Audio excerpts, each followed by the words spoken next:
இன்றைக்கி morning breakfast இட்லிக்கு கடப்பா பண்ணலான்னு ஒரு கப்பு பாசிப்பருப்பு நல்லா வாஷ் பண்ணிவிட்டு குக்கரில் எடுத்துக்கிட்டேன். பருப்பு முழுக்கிற அளவுக்கு தண்ணி சேர்த்துட்டு 3 உருளைக்கிழங்கு தோல் உரிச்சு சேர்த்துக்கிட்டேன். அரை கப்பு பச்சை பட்டாணி, மஞ்சள் தூள், பெருங்காயத்தூள், அரை டீஸ்பூன் எண்ணெய் சேர்த்து 3 விசில் கொடுத்து எடுத்துக்கிறேன். விசில் வர கேப்பில் 3 பெரிய வெங்காயம், 2 தக்காளி நீட்டாக கட் பண்ணிக்கிறேன். 10 பல்லு பூண்டு தோல் உரிச்சிட்டு நுணுக்கி எடுத்துக்கிறேன்.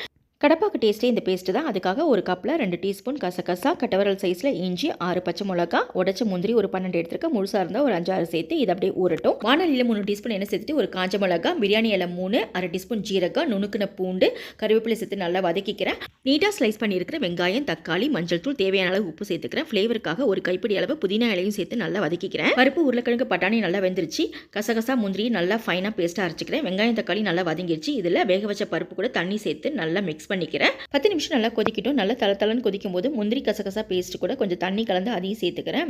சிம்மில் 5 மினிட்ஸ் கொதிக்கட்டும். பொடியாக கட் பண்ண கொத்தமல்லி தழைகள் சேர்த்து சர்வ் பண்ணுங்கள். சூப்பரான கடப்பா ரெடி.